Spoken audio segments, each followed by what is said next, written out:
మీ అందరికీ నా హృదయపూర్వక వందనాలు. చెమ్మగలిగిన దేవుని పిల్లారా, మీ హృదయాలు వెలిగించే మాటతో దేవుడు కొన్ని మాటలు తీసుకొని మీ వద్దకు వచ్చున్నాడు కనుక మీరు నేను కలిసి మరి ప్రభు మాటల చేత మన హృదయాలు వెలిగించుకుందాం. మన హృదయాలు వెలిగించబోయే ముందు రాత్రికాలం నుంచి మిమ్మల్ని, మీ కుటుంబాన్ని, మమ్మల్ని, సంఘాన్ని, భూమి మీద ఉన్న ప్రతి బిడ్డని జ్ఞాపకం చేసుకుని ఊపిరిని జీవానిచ్చిన దేవుడికి మన ప్రభు అయిన యేసుక్రీస్తు వారి నామములో శిరస్సు వంచి వందనాలు స్తుతులు తెలియజేసుకుంటూ దేవుడే ఈరోజు ఏ మాటలు చేస్తే మన హృదయాలు వెలిగించాలనుకుంటున్నాడో వాటిని ఒకసారి మనం చూడగలిగితే, దేవుని పిల్లరా, న్యాయాధిపతుల గ్రంథము 2వ అధ్యాయము మరి మొదటి వచనంలో మనం చూడగలిగితే, నేను ఇక్కడ ఒక మాట రాయబడింది. దేవుని పిల్లరా, నీతో చేసిన నిబంధన నేను ఎన్నడూ మీరను అన్నాడు. అంటే దేవుడు మనతోనంట ఒక నిబంధన చేశాడంట.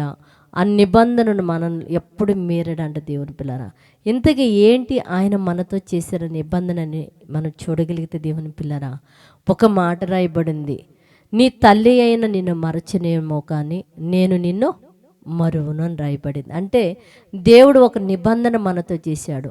ఇదిగో నిన్ను కన్న తల్లి తన బిడ్డను మర్చిపోయినా కూడా నేను నిన్ను మరవనయ్యా అని చెప్పాడంటే దేవుడు మనతో చేసిన నిబంధన బట్టి, దేవుని పిల్లారా, లోకంలో ఉన్నవారు ఎవరు మనల్ని మర్చిపోయినాను, మన తల్లిదండ్రులు బంధువులు ఎవరు మర్చిపోయినాను, ఆయన ఊపిరిని, గాలిని, నీటిని, ఆహారాన్ని ఇచ్చి పోషిస్తూ తగిన కాలంలో మనకి వయసును పడ్డట్టు తండ్రి చిన్నతనంలో తల్లిదండ్రులు, యవ్వన వయసు వచ్చే తల్లికి ఇదిగో భర్తలు, నా తండ్రి ఇదిగో భర్త అని, భార్య అని, అలాగే నా వృద్ధాప్య తీవ్ర వచ్చే తల్లికి పిల్లలని దేవుడు మనతో చేసిన వాగ్దానం మానక ఇడువక మనకి సమస్తం ఇచ్చి జరిగిస్తున్న దేవుడికి మరి ఆ దేవుని భూమి మీద ఉన్న ప్రజలు గుర్తెరగలిగే విధంగా ప్రార్థించిద్దాం.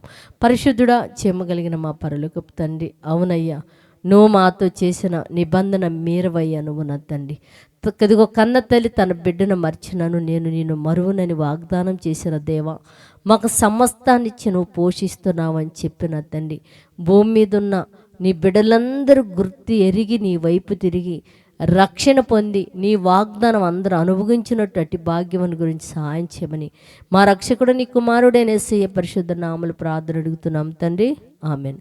మీ అందరికీ నా హృదయపూర్వక వందనములు, ధన్యవాదాలు.